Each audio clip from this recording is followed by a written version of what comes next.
مسجدیں جو ہیں یہاں پر ایک آدمی جاہل آتا ہے تو اسے عالم بنانا چاہیے. یہ ایک آدمی اگر مسائل سے عاری ہے تو اسے مسائل کو سمجھانا چاہیے, اور یہ جو سمجھانے کے طریقے ہیں حکمت کے ساتھ, نرمی کے ساتھ, نرم پہلو اختیار کرتے ہوئے, بغیر کسی سختی کرے, ہمیں مسجد میں لوگوں کا ویلکم کرنا چاہیے, مسجدوں میں لوگوں کا استقبال کرنا چاہیے.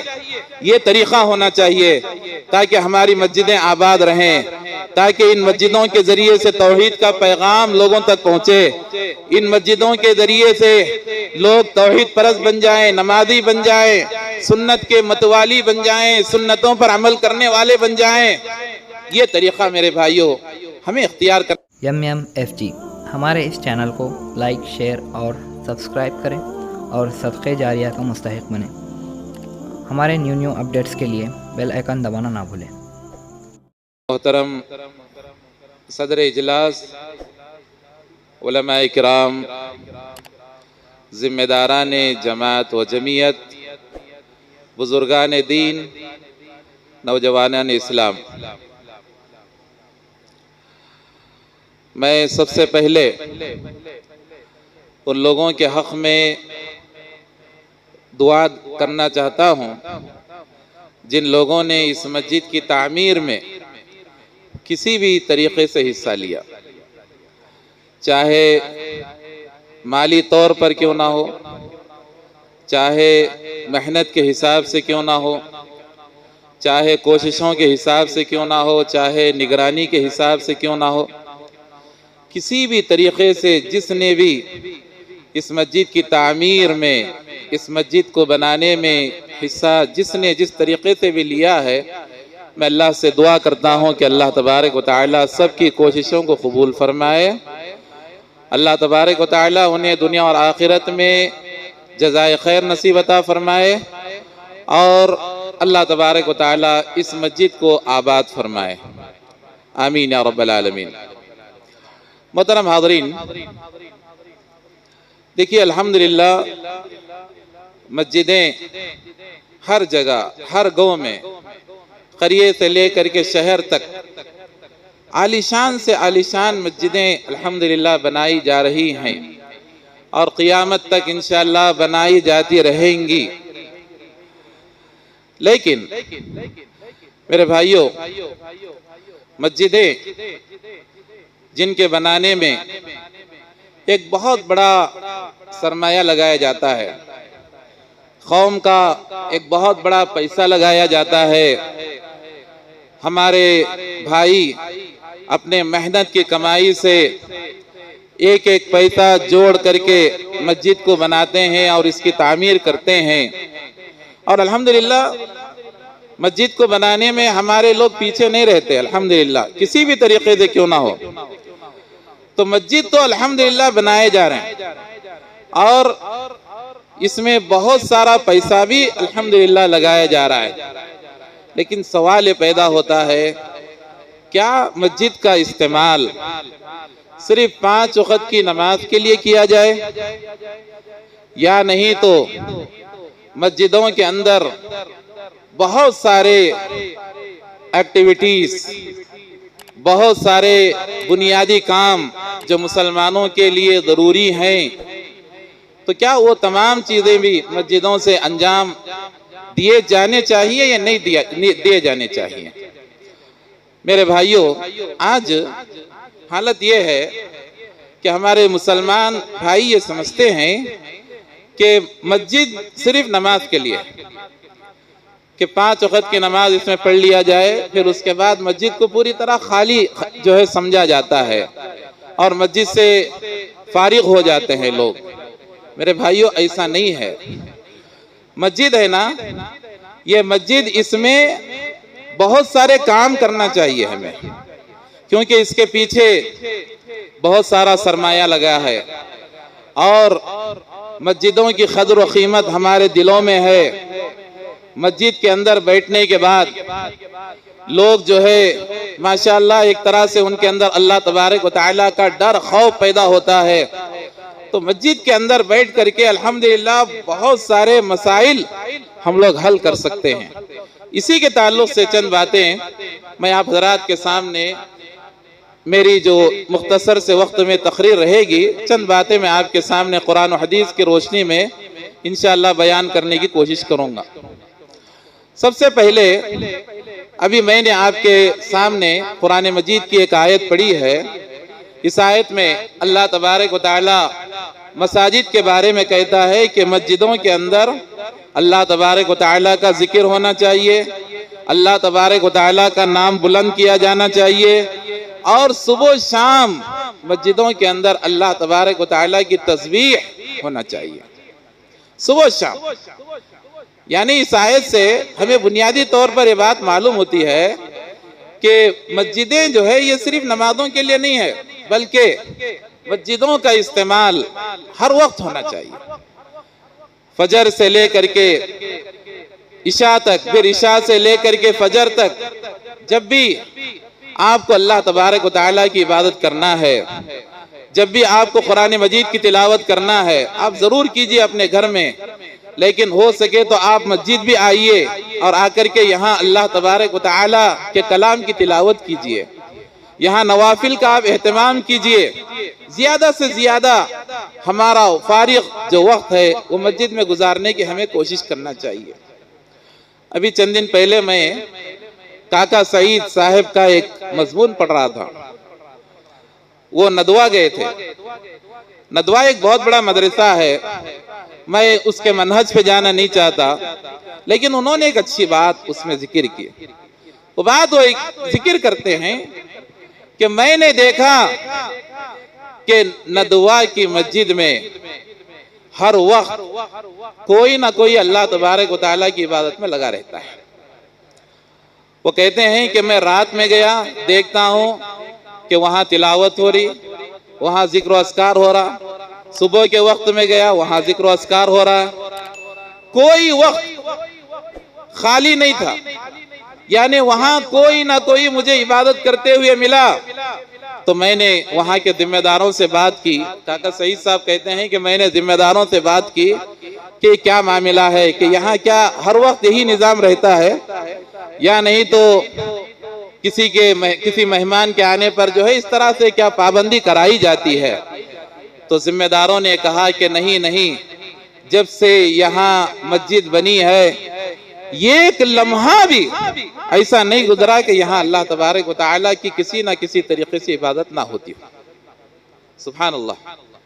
میرے بھائیو دیکھیے کیسے لوگ اللہ تبارک و تعالیٰ کی عبادت کرتے ہیں، کیسے اللہ تبارک و تعالیٰ کی بندگی کرتے ہیں۔ جو سکون اور اطمینان ہمیں مسجد میں نصیب ہوتا ہے، وہ سکون اور اطمینان کہیں دوسرے جگہ نصیب نہیں ہوتا۔ اسی طرح میرے بھائیوں، یہ جو ہماری مسجدیں ہیں یہ مسجدیں تربیت گاہ ہیں۔ ان مسجدوں کے اندر لوگوں کی تربیت ہوتی ہے اور تربیت کی جانا چاہیے۔ مثال کے طور پر اگر کوئی 1 مہینے سے یہاں اس مسجد میں آ رہے ہیں، 1 مہینے سے، تو مہینہ پہلے جو ان کی حالت ہے 1 مہینے کے بعد ان کی حالت بدلنا چاہیے۔ ایسی تربیت ہمیں کرنا چاہیے۔ 1 سال گزرنے کے بعد اور ان کی حالت میں اور تربیت آنا چاہیے۔ مسجدیں جو ہیں یہاں پر ایک آدمی جاہل آتا ہے تو اسے عالم بنانا چاہیے۔ ایک آدمی اگر مسائل سے عاری ہے تو اسے مسائل کو سمجھانا چاہیے، اور یہ جو سمجھانے کے طریقے ہیں حکمت کے ساتھ، نرمی کے ساتھ، نرم پہلو اختیار کرتے ہوئے، بغیر کسی سختی کرے، ہمیں مسجد میں لوگوں کا ویلکم کرنا چاہیے، مسجدوں میں لوگوں کا استقبال کرنا چاہیے۔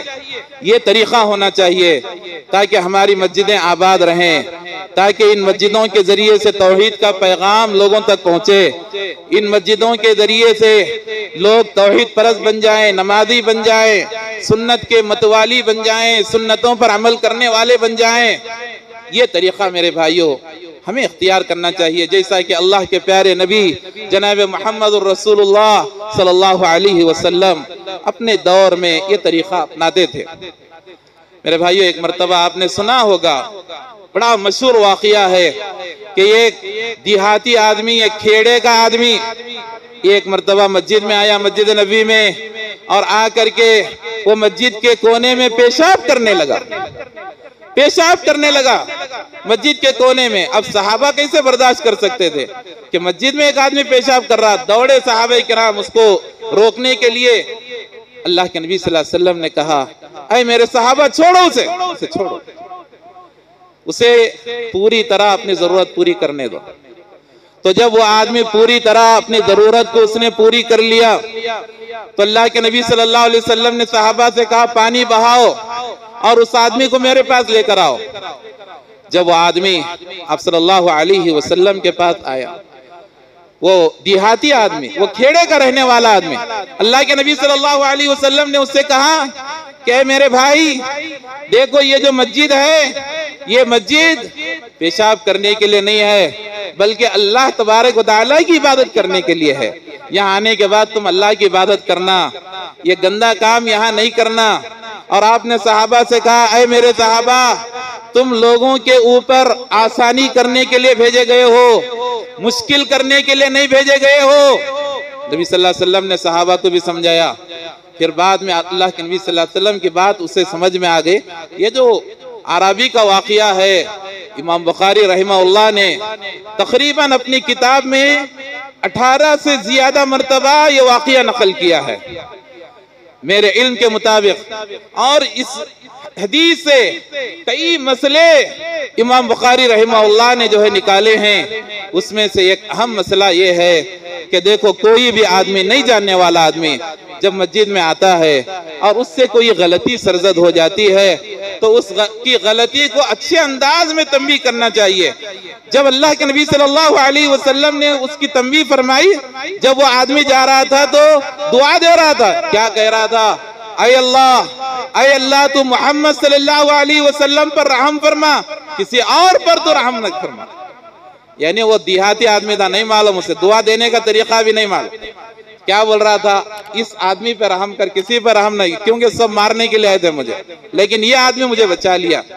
بتانے کا مقصد یہ ہے میرے بھائیوں، دیکھیے ہمارے پاس مساجد میں کئی طرح کے لوگ آتے رہتے ہیں، تو جو بھی آدمی ہے، جو بھی جاہل آدمی یا نہیں جاننے والا، ان پڑھ، کوئی بھی غلطی کرتا ہے، اچھے انداز میں اس کی اصلاح ہونا چاہیے۔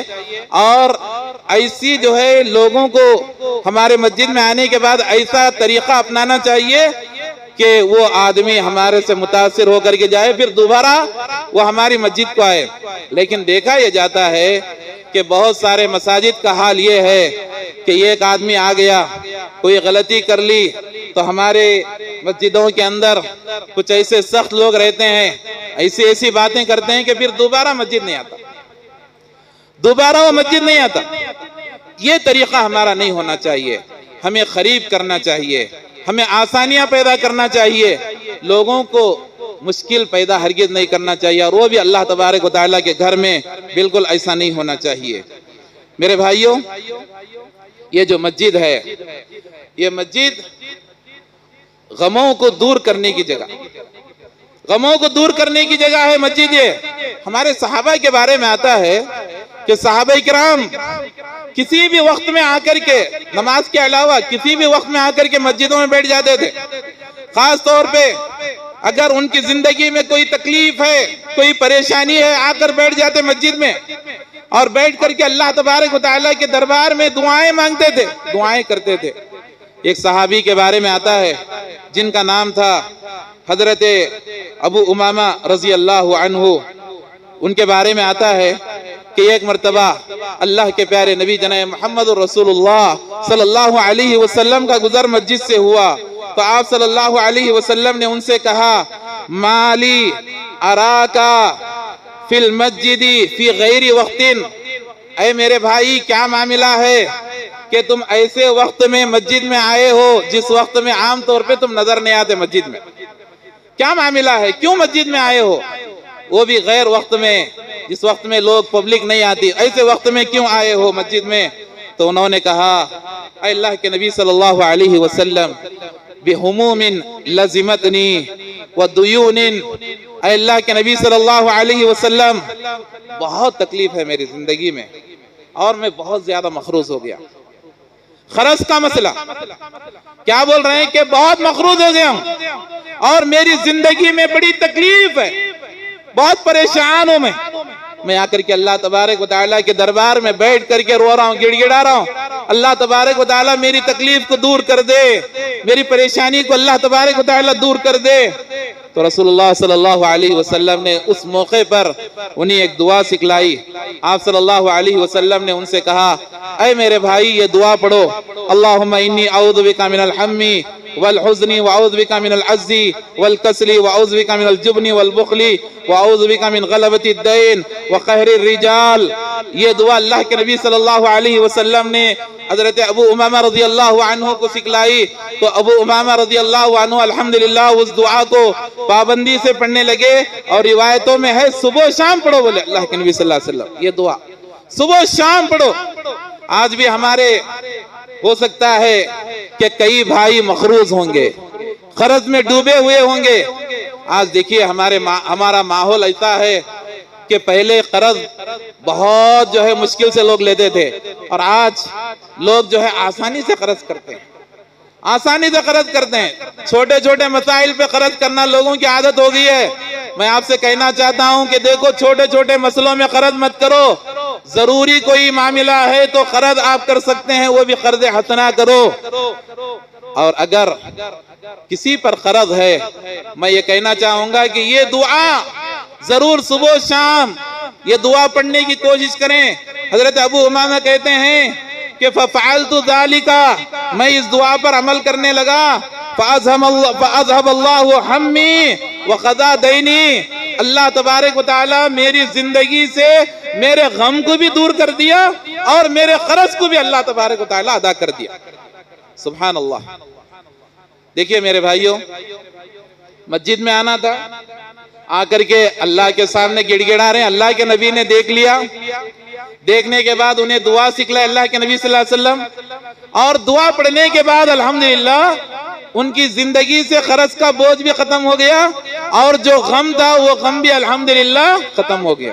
کیا معلوم اللہ تعالیٰ آپ کی سن لے، کیا معلوم کہ اللہ تبارک و تعالیٰ آپ کی مدد کے لیے کسی کو بھیج دے مسجد میں، وہ بندہ آپ کی جو ہے مدد کر دے۔ کیا معلوم کہ اس طرح کی دعائیں کوئی آ کر کے آپ کو سکھا دے، اور الحمدللہ اس کی برکت سے آپ کی زندگیوں سے غم اور تکلیف دور ہو جائے، کوئی بڑی بات نہیں ہے۔ اسی طرح میرے بھائیوں، آپ نے سمامہ بن اسال رضی اللہ عنہ کا واقعہ سنا ہوگا۔ سمامہ بن اسال رضی اللہ عنہ، اللہ کے نبی صلی اللہ علیہ وسلم نے ایک مرتبہ صحابہ کرام کو نجد کی طرف بھیجا، کسی ایک جو ہے جنگ کے لیے بھیجا اللہ کے نبی صلی اللہ علیہ وسلم۔ تو سمامہ رضی اللہ عنہ یہ بنو حنیفہ کے آدمی تھے اور یمامہ کے سردار تھے، ان کو پکڑ کر کے لایا گیا۔ تو اللہ کے نبی صلی اللہ علیہ وسلم نے انہیں مسجد میں باندھنے کا حکم دیا۔ دیکھیے نبی صلی اللہ علیہ وسلم کیسے مسجد کا استعمال کرتے تھے۔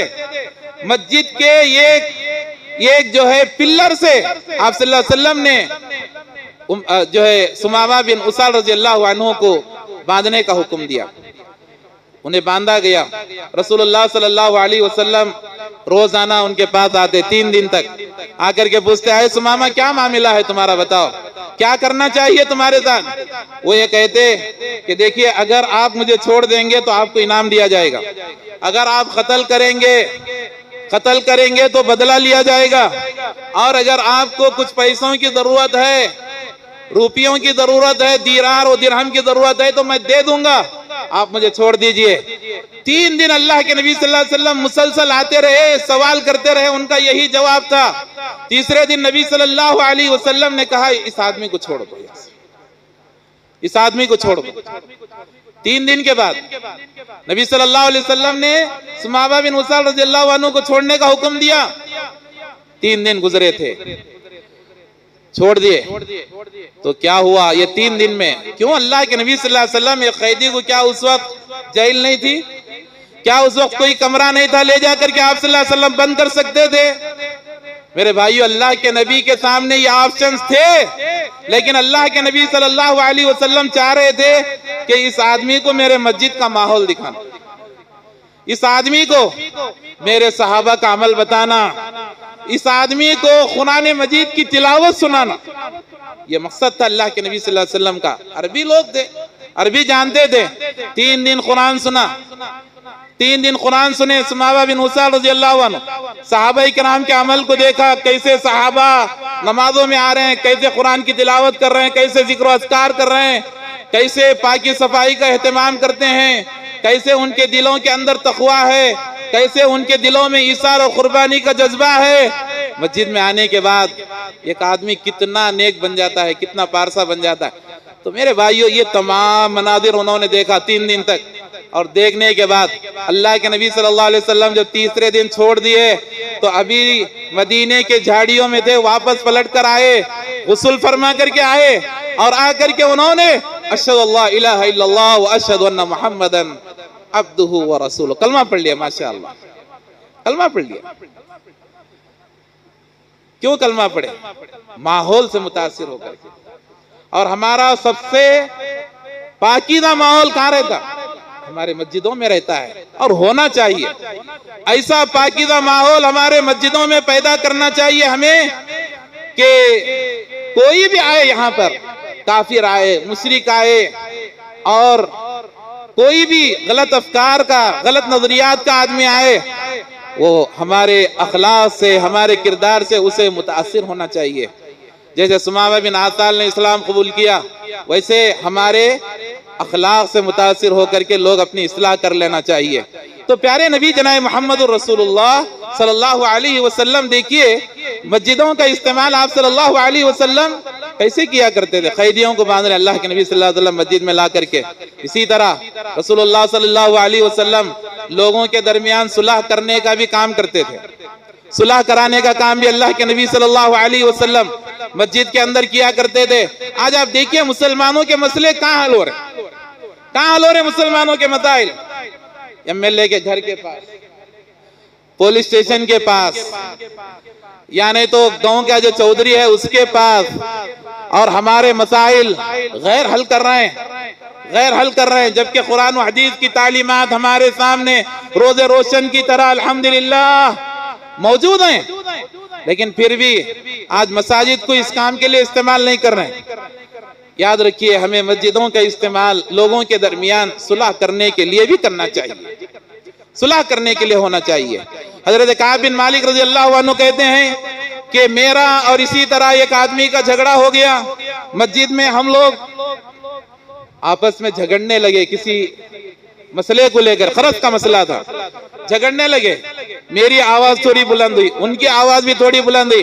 اللہ کے نبی صلی اللہ علیہ وسلم فوراً ہمیں روکے اور کہا بھئی تمہارا کیا معاملہ ہے؟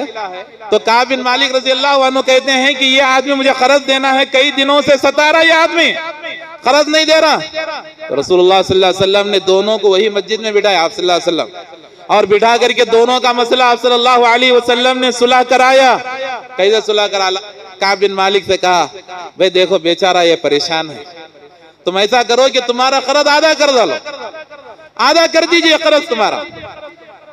تو کعب بن مالک نے کہا ٹھیک ہے, اچھی بات ہے, اور ان سے کہا کہ دیکھو تم جو ہے جلد سے جلد ان کا قرض ادا کرو. وہ بھی مان لیے. اس طرح سے اللہ کے نبی صلی اللہ علیہ وسلم جو 2 صحابہ کے درمیان ایک مسئلے کو لے کر کے جو جھگڑا تھا, وہ جھگڑا اللہ کے نبی صلی اللہ علیہ وسلم نے الحمدللہ حل کر دیا.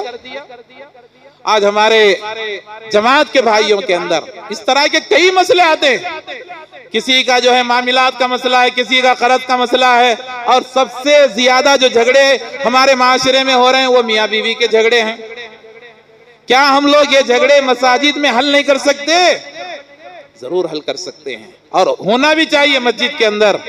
مسجد میں جب کوئی آئے گا وہ تمیز میں رہے گا, وہ ادب میں رہے گا, اونچی بات نہیں کرے گا, گالی گلوچ نہیں کرے گا. ہمیں دیکھتے ہیں کہ گالی گلوچ کا معاملہ زیادہ رہتا ہے. صلح جب کوئی جھگڑا ہوتا ہے تو صلح صفائی کے موقع پر گالی گلوچ ہوتے ہیں اور معاملے اور بگڑ جاتے ہیں. مسجد میں بیٹھ کر کے حل کرو, الحمدللہ بڑی آسانی کے ساتھ آپ کے مسائل حل ہو جائیں گے. اللہ کے نبی صلی اللہ علیہ وسلم نے ہمیں اس بات کی بھی تعلیم دی ہے. اسی طرح میرے بھائیوں, یہ جو مسجد ہیں, یہ مساجد غربا کو رہنے کا بھی اس میں انتظام کیا جانا چاہیے. وقت ضرورت اگر کوئی غریب ہے, اگر کسی کے پاس گھر نہیں ہے, اگر کوئی طالب علم ہے, تو ایسے آدمی کو مسجد میں رہنے کے لیے جگہ دینا چاہیے۔ اصحاب صفہ کی مثال ہمارے سامنے۔ اصحاب صفہ یہ وہ صحابہ کرام تھے جن کے پاس کوئی گھر نہیں تھا، اور یہ وہ اصحاب صفہ تھے جو اللہ کے نبی جناب محمد رسول اللہ صلی اللہ علیہ وسلم کے دربار میں بیٹھ کر کے دینی تعلیم حاصل کیا کرتے تھے، دین کا علم سیکھتے تھے، اور نبی صلی اللہ علیہ وسلم ان سے جنگی کام بھی لیا کرتے تھے۔ اللہ قرآن میں کہتا ہے للفقراء الذین احصروا فی سبیل اللہ، یہ اصحاب صفہ وہ تھے جو اللہ کے راستے میں مسجد میں رہا کرتے تھے۔ لا یستطیعون ضربا فی الارض، اور یہ تجارت نہیں کرتے تھے بلکہ ہمیشہ اللہ کے نبی صلی اللہ علیہ وسلم کی خدمت میں رہتے تھے، اور اللہ کے نبی صلی اللہ علیہ وسلم بھی ان کا خاص طور پہ خیال کیا کرتے تھے۔ نبی صلی اللہ علیہ وسلم صحابہ کو ترغیب دیتے تھے کہ اے صحابہ دیکھو یہ میرے اصحاب صفہ ہیں، یہ غریب ہیں، یہ لاچار ہیں، بیٹھ کر کے دینی تعلیم حاصل کر رہے ہیں، اے اصحاب اے لوگو، اے مالدارو، تم یہ اصحاب صفہ کی مدد کرو۔ لہذا صحابہ کرام ان لوگوں کے لیے کھانے کا انتظام کرتے تھے، صحابہ کرام ان لوگوں کے لیے ان کے ضرورتوں کو پورا کرتے تھے۔ ایک مرتبہ اللہ کے نبی صلی اللہ علیہ وسلم نے اعلان کیا، کہا جس کے گھر میں 2 آدمی کا کھانا ہے وہ جو ہے 3 آدمی کا کھانا بنا لے، ایک جو ہے میرے صحابی کو لے جائے اصحاب صفہ میں سے، جس کے پاس 3 ہے وہ چوتھے کو لے جائے، جس کے پاس 4 ہے وہ 5ویں کو لے جائے۔ اللہ کے نبی صلی اللہ علیہ وسلم اس طرح سے تعلیم دیتے تھے، اصحاب صفہ کو تعلیم دیتے، اور ان کے اخراجات کا انتظام اللہ کے نبی صلی اللہ علیہ وسلم اس طرح سے کیا کرتے تھے۔ ایک چبوترا تھا، وہاں بیٹھ کر کے وہ علم حاصل کرتے تھے۔ الحمدللہ وہ صفہ کا مقام آج بھی مسجد نبی کے اندر موجود ہے۔